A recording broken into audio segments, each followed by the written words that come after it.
Komisioner KPK dan Kompolnas. Dan yang kedua adalah Julius Ibrani dari Perhimpunan Bantuan Hukum Indonesia dan sebelumnya juga di LBH. Ya. Nanti kita akan berbincang-bincang dengan keduanya membahas bagaimana status pejabat publik yang sudah dinyatakan sebagai tersangka. Bung Adnan, Bung Pandu ya, Pandu. Gimana kabar? Baik ya? Baik. Baik, sehat. Ya. Gimana Bung Julius? Sehat, Bang Wida. Sibuk banget hari ini, kita tunggu-tunggu ini. Iya, maaf tadi habis mampir dari LPSK, dampingi saksi. Alhamdulillah masih banyak kegiatan. Kita mulai dari Bung Pandu ya, Bung Pandu. Ini kan akhir-akhir ini banyak pejabat publik yang dinyatakan sebagai tersangka nih. Ya, terakhir Firly oleh Polda Metro Jaya. Anda melihat apakah pejabat-pejabat ini harus langsung otomatis nonaktif saja gitu? Ya, pertama terkait dengan posisi Pak Firly ya, kita ucapkan alhamdulillah. Ya.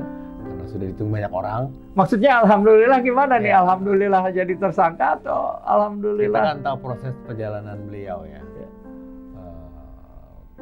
Kayak kemudian menjadi tersangka, heboh sana heboh dan sebagainya. Dia berusaha untuk bertahan. Jadi saya sebagai mantan pimpinan KPK dan masih merasa bagian dari KPK, kayaknya ada yang nggak bener nih. Ketika dia tersangka, saya pikir ya ini kita semua bersyukur. Dan bahkan teman-teman alumni banyak yang pengen gundul tuh. Dan saya juga mau gundul juga. Jadi nggak kalau sebelumnya kan ya, Bung Pandu, Anda juga terlibat waktu itu. Kesannya antar instansi gitu ya, antara Polri dan KPK sampai cicak budaya 1, 2, dan 3 ya, Anda terlibat di 2 dan 3. Kalau kali ini nggak ada ya? Beda banget, beda banget. Jadi pembelajaran menurut saya yang ini adalah yang paling penting, jangan salah pilih orang. Masalah lo itu sangat penting. Kan beliau ada bermasalah ketika masih menjabat sebagai DPUT sebagai staf KPK yang mau dihukum etik, kemudian dia ditarik instansinya. Bahkan kemudian dia entah bagaimana jadi terpilih, dan ini membuktikan bahwa kalau bermasalah maka ketika berpilih akan bermasalah terus. Ini dari perspektif yang lebih luas, kebetulan saya pansel di banyak proses seleksi direksi komisaris, pejabat-pejabat penting itu selalu melihat track record. Jadi jangan salah pilih orang, lihat masa lalunya, akan berdampak negatif ketika terpilih. Dan Firly membuktikan itu. Memang ada proses peradilan, tapi kita udah tahu arahnya kemana. Yang paling simpel kita lihat, kenapa dia mesti bersembunyi di balik waktu dikeluar dari Polda Metro, dia langsung ngumpet begini di kendaraan, kan membuktikan bahwa dia sudah tahu, terungkap. Nanti, tapi sebelum ke sana dengan ditetapkannya dia sebagai tersangka, harus mundur dong atau harus nonaktif, gimana nih? Kalau di KPK undang-undangnya jelas, undang-undang KPK dan tadi undang-undang kejaksaan juga begitu, bahwa dia harus mundur. Gitu. Kalau jadi artinya tersangka. dinonaktifkan atau mundur sebagai ketua? Oh, dinonaktifkan dong. Dinonaktifkan. Gitu. Nah, posisi ketuanya dengan kepres. iya, kepres. Jadi presiden yang harus membuat ini. Membuat Oke. ini, gitu. Kemudian ada PLT penggantinya. Iya. Itu berapa kali di KPK sudah banyak presiden mengenai Iya. itu. Iya. Gitu. Ada pemikiran nggak usah nunggu kepres, langsung mundur aja. Itu idealnya. Gitu. Jadi ini kembali pada orangnya. Kalau orang yang mau menjunjung etik, buat dia etik adalah segalanya, dia udah tahu diri kok, pasti mundur. Gitu. Tapi kalau orang yang kekeh dan nggak mau, kayaknya ngerasa nggak pernah bersalah, ya akan stay. Gitu. Artinya dia walaupun dinonaktifkan posisi ketua KPK maksud Undang-undang mengatakan dia dengan sendirinya harus mundur, harus diberhentikan. Oke. Jangan lupa ya, KPK kan simbol ya, Iya. simbol reformasi, simbol segala macam hal. Dia mesti bagian dari itu, sehingga dia harus meletakkan itu dalam segala aspek untuk selalu menjadi panutan. Dia mesti lebih dari orang biasa, lebih dari lembaga biasa. Dalam kerangka itu mestinya dia sudah sadar bahwa Dia harus mundur. iya betul. Gimana menurut Anda, Bung Yulio? Ini menarik, Bang Wina. Saya mau bicara di dua level, gitu ya. Pertama, yang harus kita sadari itu adalah KPK ini lembaga penegak hukum, tapi dia tidak hanya bicara soal hukum pemberantasan korupsi. Dia bicara tadi yang Mas Pandu bilang standar etika tertinggi, gitu. Saya kasih contoh dulu biar konkret. Waktu itu ada anggota penasihat KPK, Pak MM Bilah namanya. Ketika dia tahu ada sanak familinya, keponakan kalau tidak salah, yang tidak memberitahu dia bahwa dia ikut IM, Indonesia Memanggil, seleksi pegawai KPK, dan lulus. Setelah lulus dia cerita, Om atau Pak D, saya lulus. Saat itu juga Pak Bilah langsung mengundurkan diri. Karena ada standar etik di KPK yang harus jadi indikator tertinggi dalam pemberantasan korupsi dan penegakan hukum yang namanya konflik kepentingan. Konflik kepentingan itu bukan hanya dia terhadap dirinya sendiri, terhadap hukum yang sedang dia hadapi, terhadap instansi lain yang sedang memeriksa dia. Nah, dalam kasus Firly itu terhadap dirinya sendiri juga ya, terhadap instansi yang dia pimpin juga iya, terhadap Polri juga iya. Gitu. Itu yang pertama. Yang kedua, soal hukumnya. Ya. Kalau kita mau lihat dari aspek administrasi misalnya, sederhana saja Bang Wina. Ketika diangkat, yang angkat presiden, betul kan? SK-nya SK presiden. Dia disumpah di bawah Al-Qur'an. Apa yang dia ucapkan di situ Bang Wina? Bahwa dia akan setia dan taat, patuh terhadap hukum dan peraturan perundang-undangan, konstitusi. Patuh terhadap konstitusi, setia dan bahasa-bahasa sempurna itu etik. Jangan lupa kalau nggak ada itu, janjinya beda Bang Muni. Bang Wina, janjinya kalau dia nggak pakai standar etik, janjinya cuma begini ketika disumpah. Saya bersumpah demi Allah tidak akan jadi tersangka. Hanya itu aja. Itu tidak ada etiknya. Tapi dia saya akan setia, patuh, taat kepada konstitusi, undang-undang dasar negara patuh dan segala. Itu standar etik.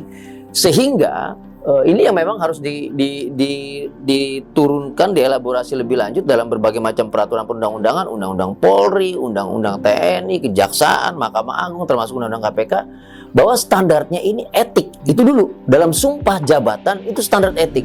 Jadi seketika dia menghadapi permasalahan hukum, kita nggak bisa pakai istilahnya prinsip pembuktian, yaitu presumption of innocence.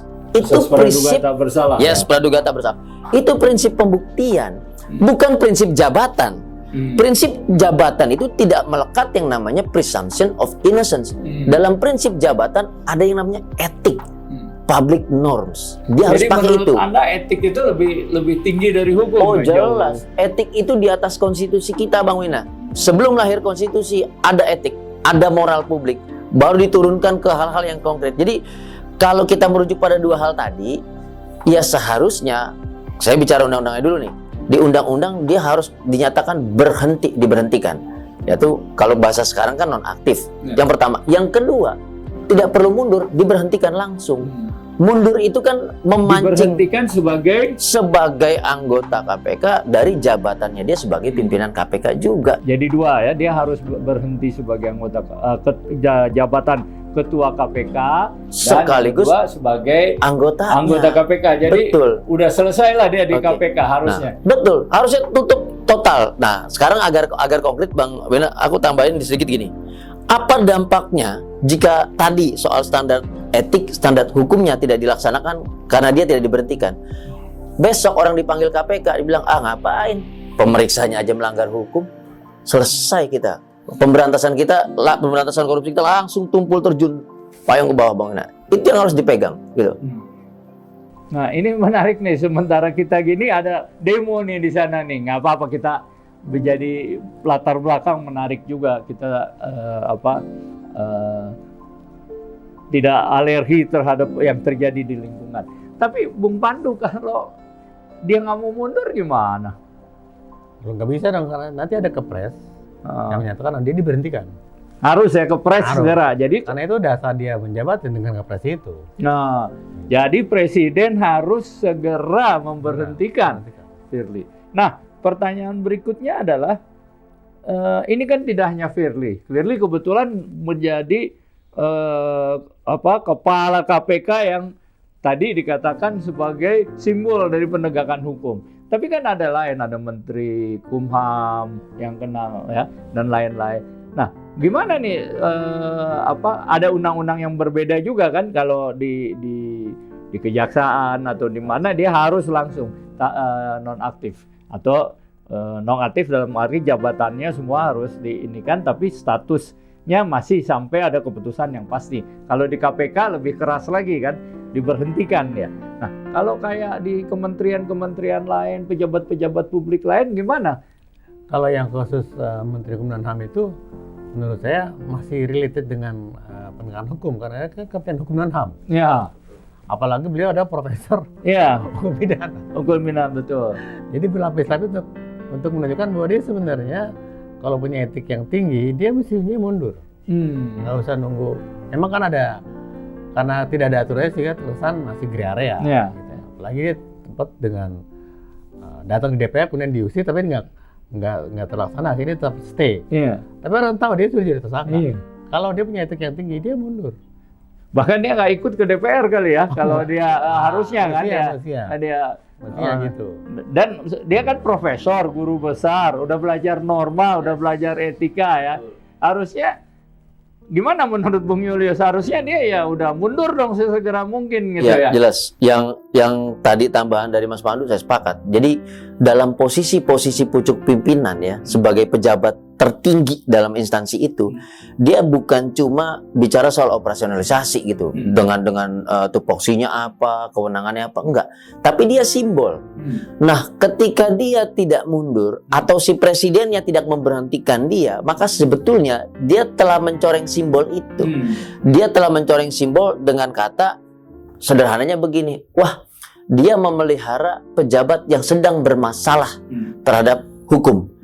Dan karena dia tetap disimpan, tetap disampaikan kepada itu, bayangin nanti, ini struktur tertinggi nih, berapa ribu pegawai Menteri Hukum dan HAM, nanti dia akan bilang, nggak apa-apa kami melanggar hukum, sepanjang belum final, belum diputus bersalah dan segala macamnya, nggak apa-apa kok kami bisa.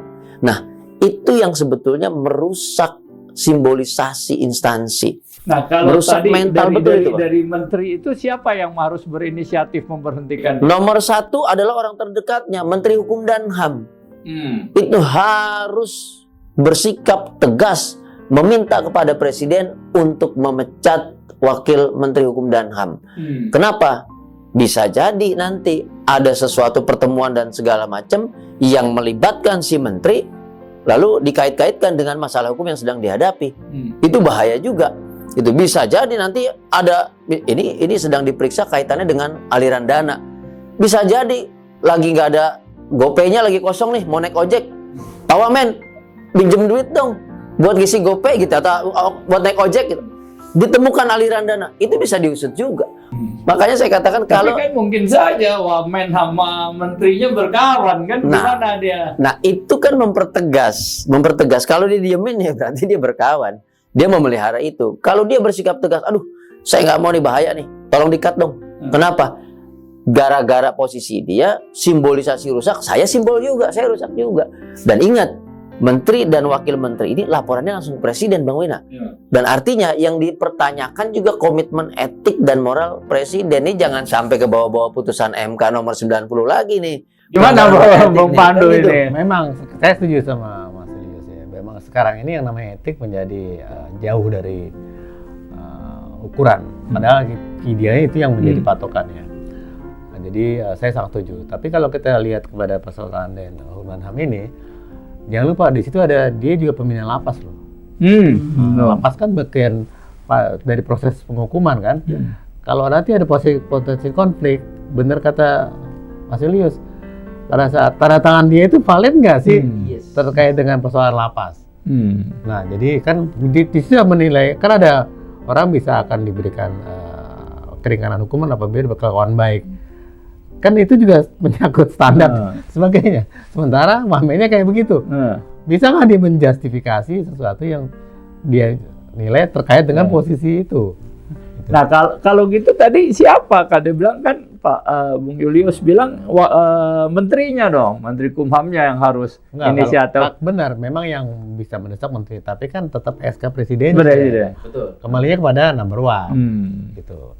Tapi kalau kita bicara mengenai itu, yang nggak kalah penting adalah ya apa sih ditakutkan dari posisi seorang tersangka itu, dia akan menghilangkan barang bukti. Itu yang mesti juga diwaspadai. Jadi misalnya di KPK nih, begitu ada seorang jadi tersangka terkait dengan sesuatu yang di dalam KPK, itu mesti disterilkan oleh lembaganya agar hal-hal yang berdampak negatif dalam proses ini bisa diamankan.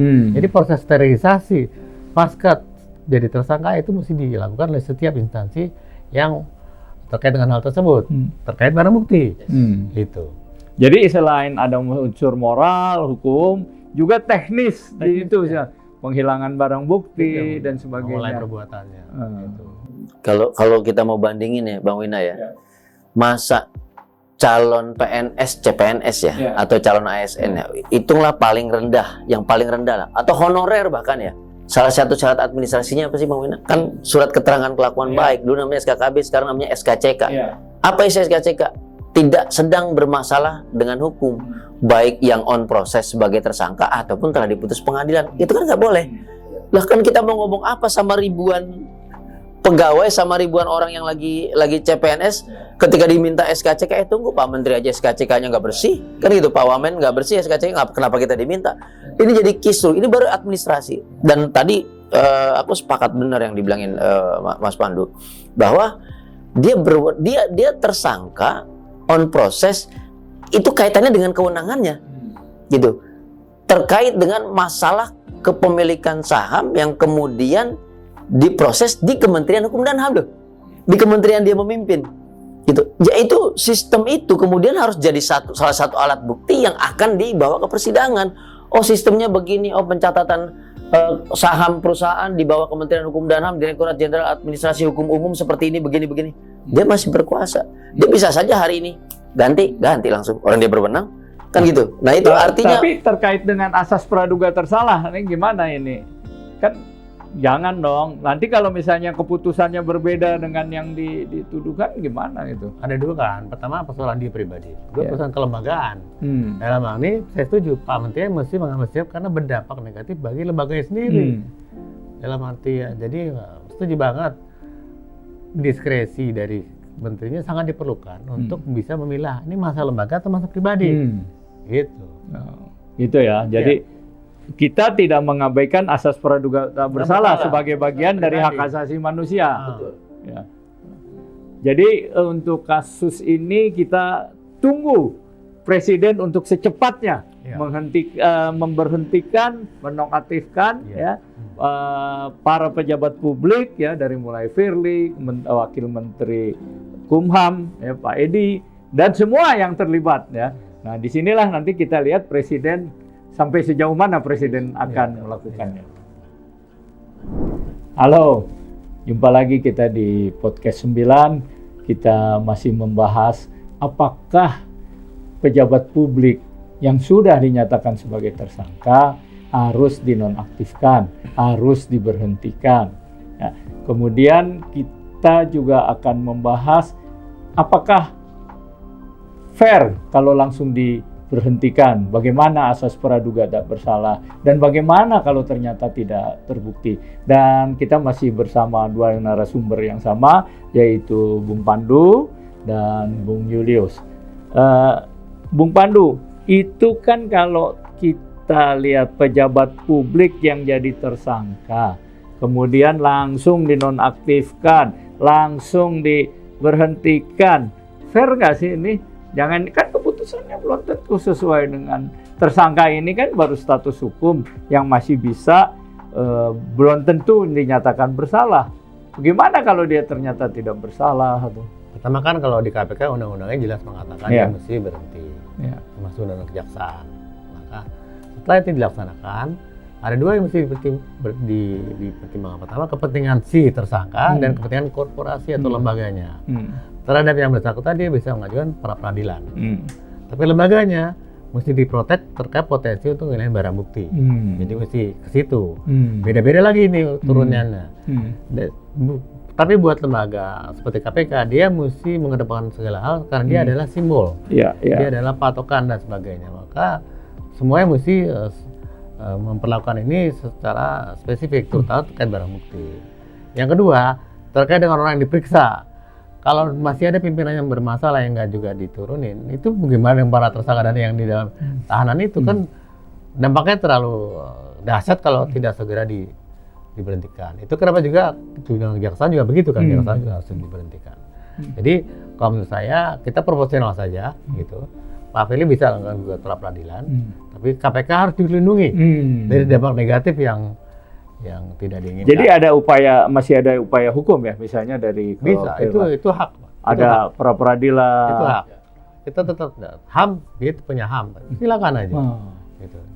Jadi kalau menurut Bung Julius gimana tuh? Adil nggak kalau orang langsung diputus ya, pejabat publik dinonaktifkan atau siapapun ya yang memegang jabatan publik diberhentikan? Apakah kemudian tertutup upaya-upaya lain untuk memulihkan misalnya dirinya ya, kalau ternyata keputusannya tidak sesuai dengan yang dituduhkan? Oke, ini ada 3 isu nih, Bang Wina. Pertama, ketika pejabat ini ditetapkan sebagai tersangka, pertanyaan utamanya, ada nggak forum klarifikasi?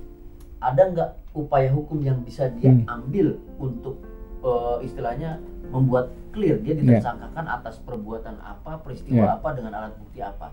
Pertama, sudah ada yang namanya upaya hukum pra peradilan berdasarkan putusan MK ketika itu, dan itu dijamin bahkan untuk mempertanyakan validitas alat bukti permulaan yang cukup dengan jumlah 2 saja, itu bisa diajukan.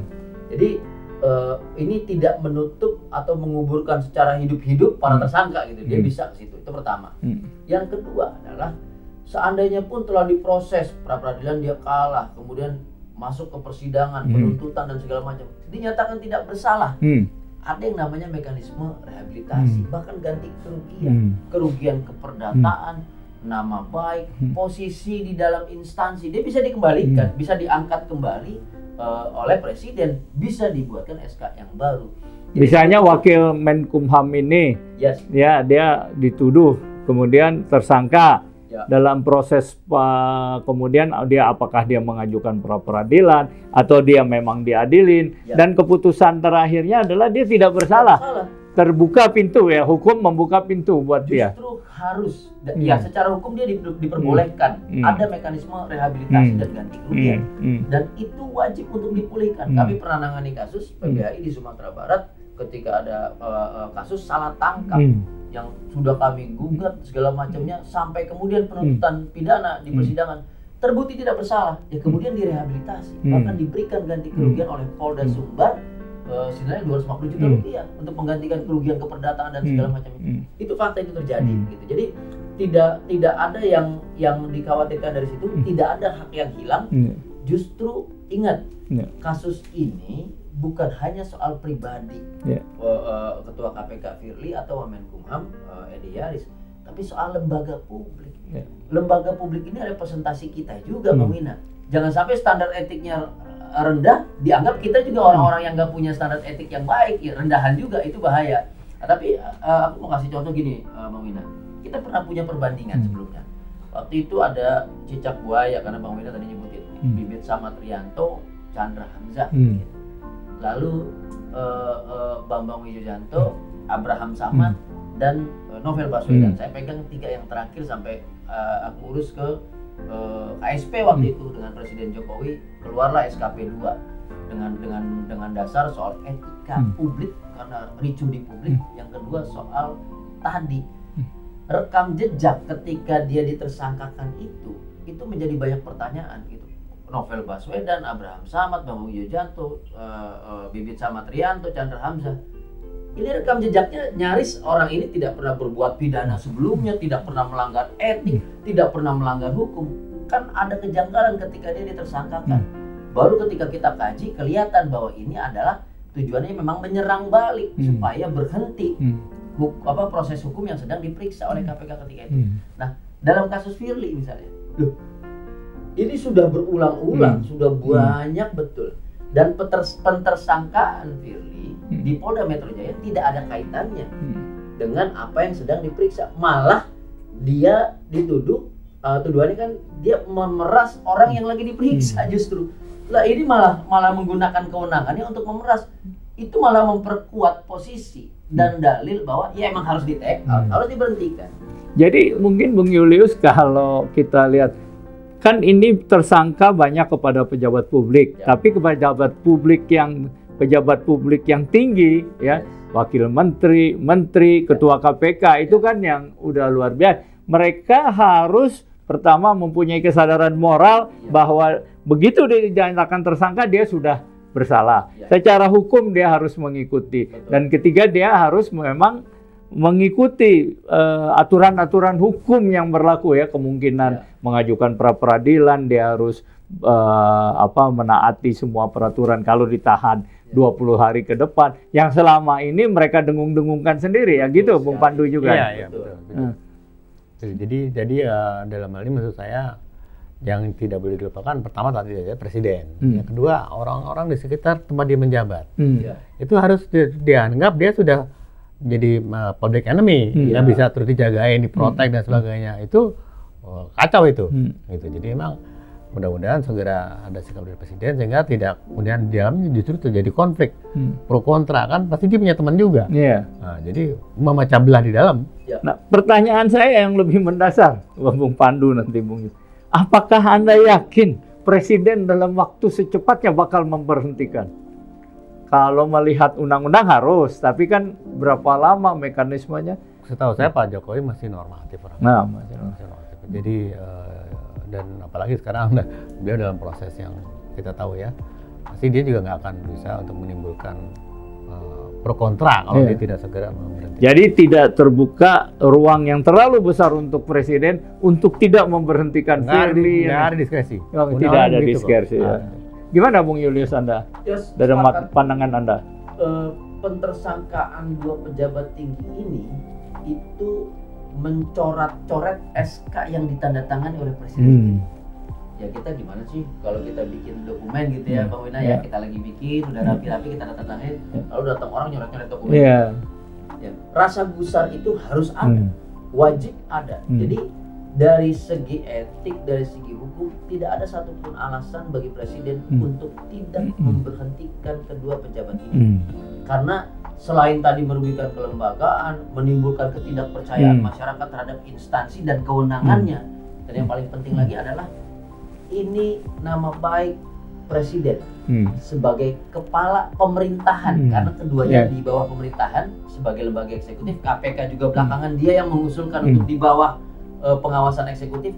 Artinya yang dilakukan kedua pejabat ini sedang merusak kepala pemerintahan, yaitu Presiden Jokowi itu sendiri.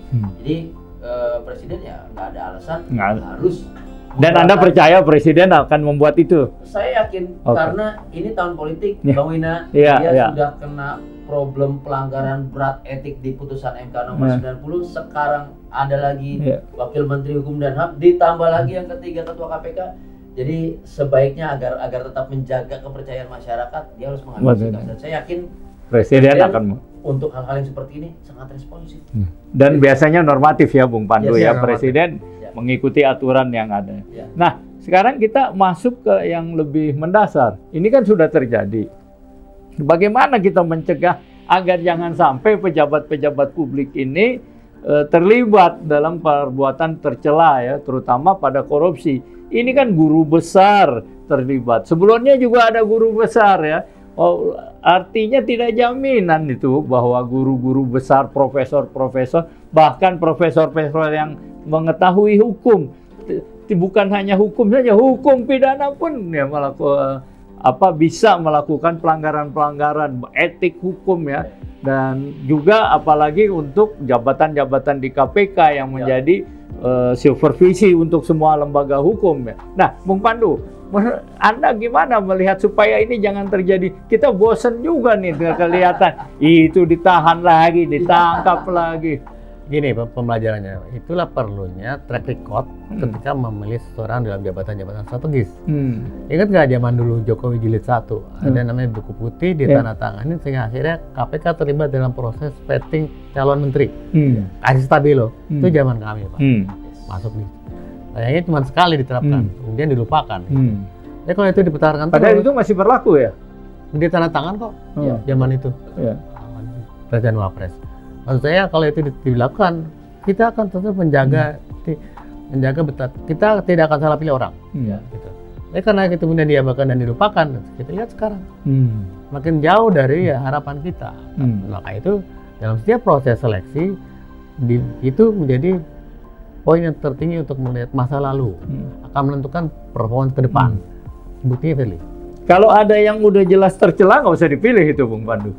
Ya, jadi gini, dalam proses pemilihan misalnya BUMN itu, kita bahkan mendengar rekomendasi dari BIN, Ombudsman, berbagai pihak terkait, kita mendengar rekam jejaknya.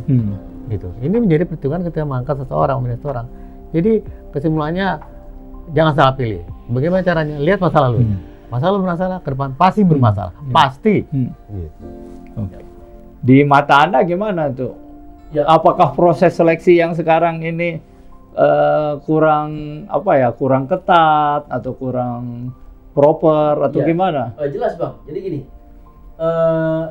ini saya ataupun dulu sebagai LBHI sekarang di PBHI, kami berpengalaman betul seleksi pejabat-pejabat negara, hakim agung, hakim konstitusi, bahkan ketua KPK, ketua Kompolnas, anggota-anggotanya, komisi yudisial dan yang lain.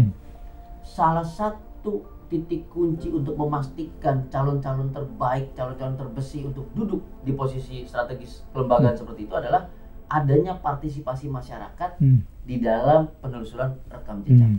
Mungkin di kantor dia rapi, tapi kita kan nggak tahu Bang, di rumah ternyata dia nggak bayar iuran wajib yang disepakati warga, ternyata dia nggak bermoral dan segala macam, kita nggak tahu.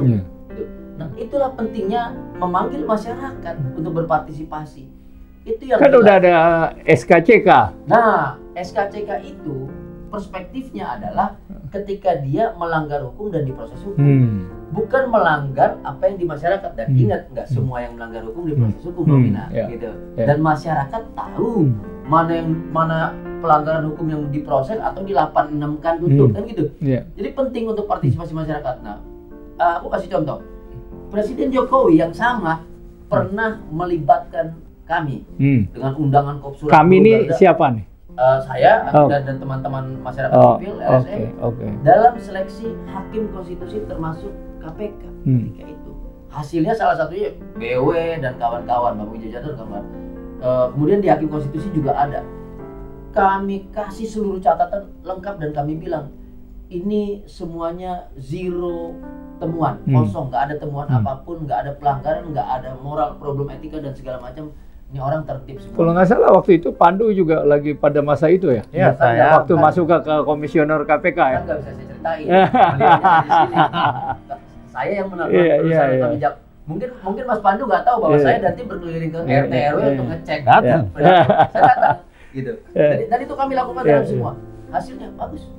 Tidak ada yang melanggar etik, tidak ada yang problem, malah dihajar balik dan dikriminalisasi.